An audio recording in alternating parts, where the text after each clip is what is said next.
ऐसे ही मंगा एक्सप्लेनेशन हिंदी में बनने के लिए हमारी दबजिन मंगा चैनल को लाइक, शेयर, कमेंट, सब्सक्राइब कीजिए।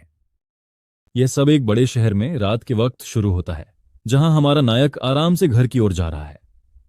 हमारा लड़का काम के लंबे दिन के बाद दुनिया की किसी भी चिंता से बेफिक्र अपनी बाइक पर आराम कर रहा था। फिर वह एक चौराहे के पास पहुंचता है जहां उसकी बत्ती हरी हो गई है और सब कुछ हमेशा की तरह सामान्य लग रहा है। लेकिन अचानक एक तेज रफ्तार ट्रक लाल बत्ती को पूरी तरह नजरअंदाज करते हुए सीधे उसकी ओर बढ़ता है। उस पल वह युवक डर के मारे पूरी तरह से सुन्न हो जाता है, आने वाली बात पर प्रतिक्रिया भी नहीं कर पाता। और फिर वही होता है जो होना ही था, और हमारा नायक ट्रक की टक्कर से उड़ जाता है। कुछ ही पल बाद हम अपने नायक को जमीन पर पड़ा हुआ देखते हैं और कोई एम्बुलेंस बुलाने के लिए चिल्ला रहा है। डामर पर पूरी तरह से कुचला हुआ पड़ा हमारा नायक पूरे शरीर में भयंकर दर्द महसूस कर रहा है, और अपने आखिरी पलों में वह बस यही अफसोस कर सकता है कि उसने अपने मॉडल पूरे नहीं बनाए। अचानक एक बिल्कुल अलग जगह पर हमें एक विशाल रेगिस्तान दिखाई देता है, जिसके ऊपर एक पक्षी उड़ रहा है। उस इलाके के ऊपर उड़ते हुए पक्षी को रेत के टीलों को पार करते हुए एक बड़ा कारवां दिखाई देता है। कारवां में घोड़ों पर सवार कई लोग शामिल थे। उनमें से एक बूढ़ा आदमी आकाश की ओर इशारा करते हुए अपने एक धनुर्धर को आदेश दे रहा था। अपने नेता की बात मानकर धनुर्धर ने जल्दी से अपना धनुष तैयार किया और पक्षी पर निशाना साधा। एकदम सटीक निशाने से वह आदमी पक्षी को मार गिराता है और उसे बेरहमी से आकाश से नीचे गिरा देता है। तभी पक्षी आकाश से नीचे गिरता है और बेजान होकर कारवां पर गिर पड़ता है। तीरंदाज अपने सटीक निशाने का जश्न मनाता है। पक्षी सीधे एक गाड़ी के ऊपर गिरता है जो असल में लकड़ी के पिंजरे थे। कोई पिंजरे के ऊपर से चिड़िया के अवशेष उठाने की कोशिश करता है, लेकिन पिंजरे के अंदर चिड़िया का खून टपकने लगता है और एक बूंद हमारे नए नायक के माथे पर गिर जाती है। वह थोड़ा स्तब्ध होकर उठता है और उसे एहसास होता है कि वह एक बहुत ही तंग लकड़ी के पिंजरे में फंस गया है। वह उठकर बैठ जाता है। उसके सिर में भयंकर दर्द हो रहा है और एक छोटी बच्ची कहती है कि वह आखिरकार जाग गया है। वह उलझन में है, समझ नहीं पा रहा है कि वह लड़की कौन है या यहां क्या हो रहा है। सिर पर हाथ रखे उसे अजीबोगरीब यादों का सैलाब एक साथ अपने मन में उमड़ता हुआ महसूस होता है।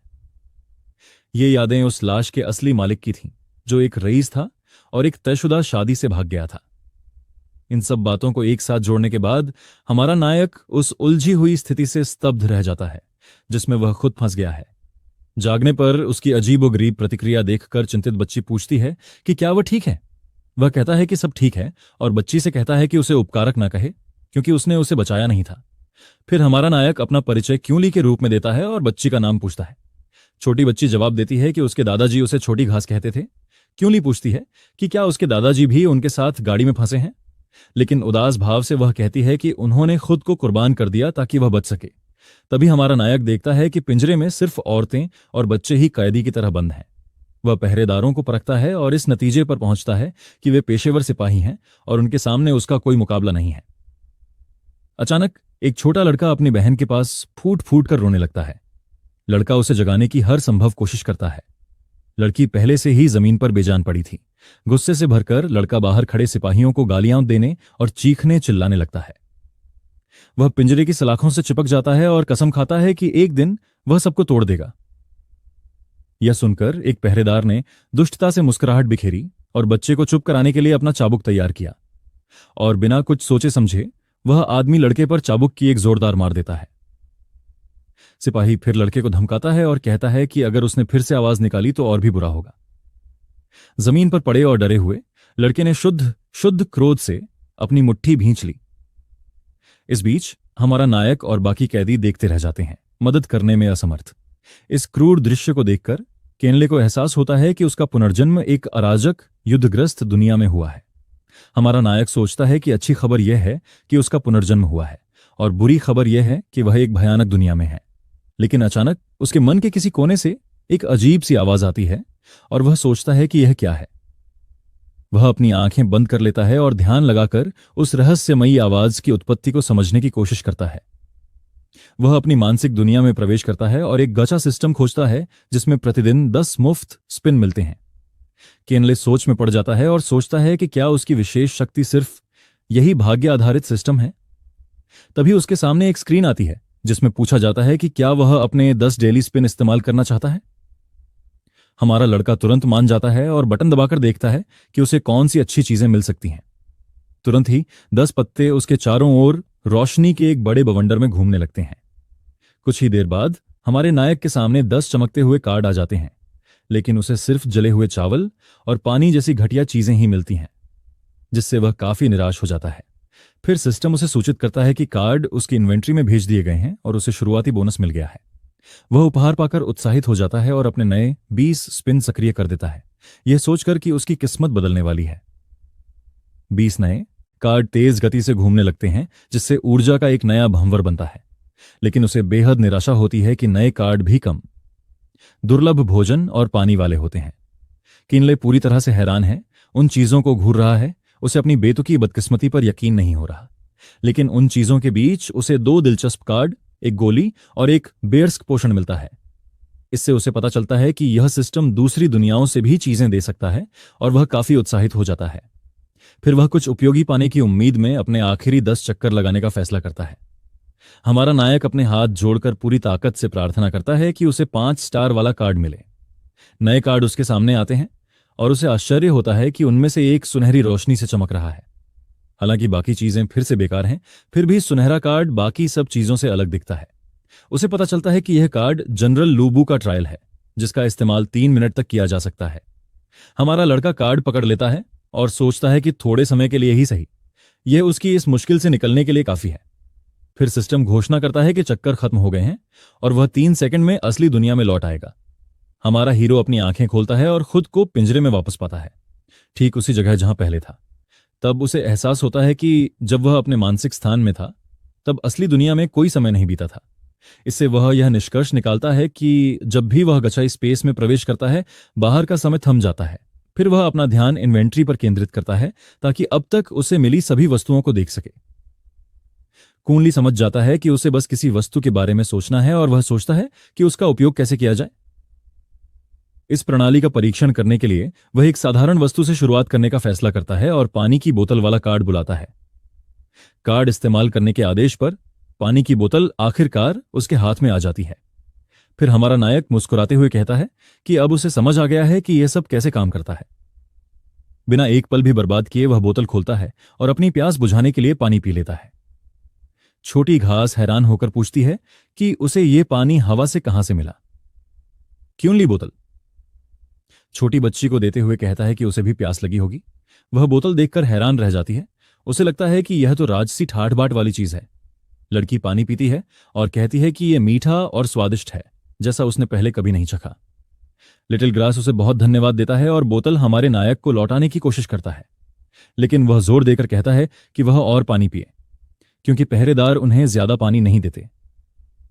वह जवाब देती है कि थोड़ा ही काफी है, क्योंकि उसका पानी बहुत कीमती है। हमारा आदमी कहता है कि उसके पास काफी है और यह साबित करने के लिए खाने का एक पैकेट भी मंगवाता है। फिर वह उससे उस लड़के को बुलाने के लिए कहता है जिसे कोड़े लगे थे, क्योंकि यह उसके पास एक योजना है। कैदियों को लेकर कारवां बिना किसी परेशानी के रेगिस्तान में अपनी यात्रा जारी रखता है। तभी लिटिल ग्रास उस लड़के को, जिसे कोड़े लगे थे, हमारे नायक के पास ले आता है। तभी लड़का हमारे हीरो को पहचान जाता है और पूछता है कि क्या यही वो विद्वान है जिसने उन्हें बचाने की कोशिश की थी। कूनली सवाल को अनसुना कर देता है और गंभीर भाव से कहता है कि वह सिर्फ एक बार पूछेगा कि क्या वह बदला लेना चाहता है। इस अप्रत्याशित सवाल से लड़का हैरान रह जाता है और उसे समझ नहीं आता कि क्या जवाब दे, लेकिन कुछ ही पल बाद वह गुस्से से भर जाता है और चीखता है कि वह बदला लेना चाहता है और उन सबका अंत चाहता है। हमारा आदमी संतुष्ट मुस्कान देता है और लड़के से कहता है कि वह जैसा कहे वैसा ही करे। हालांकि योजना समझाने से पहले वह उन दोनों के सामने खाने और पानी का एक पैकेट रख देता है। लड़का चौंक जाता है और पूछता है कि वह ये चीजें अचानक यहां कैसे ले आया। हमारा हीरो उन्हें जल्दी से खाना खाने के लिए कहता है और पूछता है कि क्या वे दूसरी गाड़ियों में किसी को जानते हैं। लड़का जवाब देता है कि उसका दोस्त एयर शिंग, जो उसी गांव का है, आगे वाली गाड़ी में है। छोटी बच्ची आगे बताती है कि पीछे वाले पिंजरे में पड़ोसी गांव की कुछ युवतियां और उनका एक परिचित है।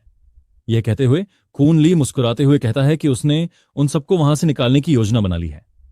अचानक वहां से गुजर रहे एक पहरेदार को गाड़ी से मदद की पुकार सुनाई देती है और चिल्लाने वाला लिटिल ग्रास था, जो कह रहा था कि उनके साथ पिंजरे में एक पागल इंसान है। अंदर लड़का जमीन पर पड़े नायक पर हमला करने की तैयारी करता है। तभी एक गार्ड लड़के पर चाबुक से वार करता है और उसे नायक से दूर गिरा देता है। फिर दोनों जमीन पर पड़े रहते हैं और बाहर गार्डों को बेवकूफ बरदी बनाने के लिए बुरी तरह घायल होने का नाटक करते हैं। हमारा नायक उठता है और पहरेदार को धन्यवाद देते हुए कहता है कि लड़के का दिमाग आखिरकार खराब हो गया है। फिर सिपाही पिंजरे के पास आता है और हमारे नायक से पूछता है कि वहां क्या हुआ। वह कहता है कि लड़के की बहन की लाश से पहले ही बदबू आ रही है और अगर वह वहां रही तो प्लेग फैल जाएगा। इसी हरकत को जारी रखते हुए लड़का चिल्लाता है कि कोई भी उसकी बहन को नहीं छुएगा, बिल्कुल नहीं। यह सुनकर सिपाही सोच में पड़ जाता है और लगता है कि वह लाश हटाने के विचार से सहमत है। फिर वह पीछे हट जाता है और दूसरे पहरेदारों से बात करने जाता है कि इस बारे में क्या किया जाए। तभी एक और बूढ़ा गार्ड आता है और क्यूली को आदेश देता है कि वह अभी पिंजरे से लाश बाहर निकाले। हमारा हीरो डरन का नाटक करता है और कहता है कि वह ऐसा नहीं कर सकता क्योंकि लड़का पागल हो गया है। लेकिन गार्ड नाराज हो जाता है और चिल्लाकर कहता है कि वह यह आदेश नहीं सुनना चाहता और पूछता है कि क्या उसे आदेश समझ नहीं आया। फिर लड़का अपनी बहन के शव के सामने आकर चिल्लाता है कि सब उससे दूर रहें। हमारा नायक बड़ी चतुराई से लड़के को इशारा करता है और उसे जल्दबाजी न करने को कहता है। लड़का नायक का इशारा समझ जाता है और हताश होकर रोने लगता है। योजना के अनुसार आगे बढ़ते हुए हमारा नायक और एक अन्य कैदी लड़की का शव उठाते हैं। फिर वे उसे गाड़ी से बाहर फेंकने की तैयारी करते हैं। बाहर तीरंदाज उन पर निशाना साधते हैं, किसी भी क्षण गोली चलाने के लिए तैयार। हमारा नायक गंभीर भाव से खुद को उस घटना के लिए तैयार करता है जो होने वाली थी। उसी क्षण वह चुपचाप गचा से मिले एक मजबूत कार्ड को सक्रिय कर देता है। वह कार्ड उसके हाथों में प्रकट होता है और एक शक्तिवर्धक गोली में बदल जाता है। बिना कुछ सोचे समझे हमारा आदमी गोली मुंह में डालकर झटपट निगल जाता है। गार्ड चौंक जाता है और चिल्लाकर पूछता है कि यह क्या कर रहा है। तुरंत ही हमारे हीरो पर एक सुनहरी आभा छा जाती है और उसे अपनी ताकत में जबरदस्त इजाफा मुजाफा महसूस होता है।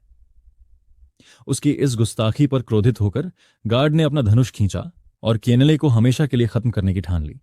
गुस्से से चीखते हुए वह आदमी पिंजरे की ओर एक सीधा निशाना साधता है, लेकिन केनले की आंखें तेज चमक रही थीं और वह लड़ाई के लिए पूरी तरह तैयार था। एक ही वार में वह अपनी ओर आने वाले सभी तीरों को चकनाचूर कर देता है। इसके तुरंत बाद हमारा नायक गाड़ी से कूदकर पहरेदारों के पीछे पहुंच जाता है। सैनिक दंग रह जाते हैं और सोचते हैं कि क्या वह कोई मार्शल आर्ट का महारथी है। फिर पहरेदारों का नेता अपने सभी आदमियों को चिल्लाकर नायक पर हमला करने और उसे मार गिराने के लिए कहता है। हमारे नायक को एहसास होता है कि गोली की ताकत कम हो रही है और यह ज्यादा देर तक नहीं टिकेगी, लेकिन बिना किसी चिंता के वह अपना तुरुप का पत्ता जनरल लुभू निकालता है, जिसका इस्तेमाल 3 मिनट तक किया जा सकता है। ऐसा कहते ही सैनिक हमारे आदमी पर ज्वलंत तीरों की बौछार कर देते हैं। फिर वह अपनी नई शक्ति को परखने के लिए बहुत उत्साहित हो जाता है। कार्ड हाथ में लेकर हमारा नायक पूरी ताकत से उस कौशल का नाम पुकारता है। तभी जमीन से एक विशाल नीली ऊर्जा फूटती है, जिससे सभी सैनिक उड़ जाते हैं। कुछ ही क्षण बाद वह ऊर्जा एक विशाल रोबोट में बदल जाती है, जो जनरल लुभू का अवतार है। रोबोट के अंदर से हमारा नायक घोषणा करता है कि वह उन सभी बर्बर लोगों को अगली दुनिया में भेज रहा है। विशालकाय रोबोट फिर सैनिकों की ओर मुड़ता है, जो हताश होकर भागने की कोशिश करते हैं। बिना समय गंवाए रोबोट अपना विशाल परशु उठाता है और एक जोरदार हमले की तैयारी करता है। एक ही विनाशकारी झटके में वह एक साथ कई दुश्मनों को धूल चटा देता है। लेकिन हमारे नायक को एहसास होता है कि लक्ष्य बहुत छोटे और मुश्किल हैं। फिर एक गार्ड इस अफरा तफरी से बचकर भागने की कोशिश करता है, लेकिन विशालकाय रोबोट उससे कहीं ज्यादा तेज है और उसे किसी कीड़े की तरह कुचलने की तैयारी में है। एक जोरदार धमाके के साथ विशालकाय रोबोट भागने की कोशिश कर रहे आखिरी सैनिक को मार गिराता है। पिंजरे के अंदर से लड़का और लिटिल ग्रास अविश्वास से देखते हैं। लड़का हैरानी से इशारा करता है और पूछता है कि क्या यह विद्वान सचमुच अमर हो सकता है। अपनी चमकती आंखों से लिटिल ग्रास कहती है कि वह स्वर्ग से आया एक सैनिक है जो उन्हें बचाने आया है। विशाल यंत्र रेगिस्तान में स्थिर खड़ा है और बाकी सैनिक बस उसे डर से घूर रहे हैं। हताश होकर वे चिल्लाते हैं कि यह अनंत आकाश से आया कोई राक्षस है और भागने की कोशिश करते हैं। अंदर से हमारा हीरो चिल्लाकर उन्हें अपने फरसे का स्वाद चखाने के लिए कहता है और हमले की तैयारी करता है। एक ही झटके में रोबोट का हथियार युद्ध क्षेत्र में फैल जाता है और कई दुश्मनों को उड़ा देता है। हालांकि एक जिद्दी तीरंदाज को लगता है कि यह सब बस दिखावा है और वह पीछे हटने को तैयार नहीं होता। जवाब में दैत्य अपना सिर पृष्ठभूमि में उस पात्र की ओर घुमाता है जिसने उसे चुनौती देने की हिम्मत की थी। सैनिक तुरंत डर जाता है और भागने के लिए मुड़ता है, लेकिन हमारा नायक बुद्ध की हथेली नामक एक कौशल का उपयोग करता है और उस आदमी को कुचलने के लिए तैयार हो जाता है।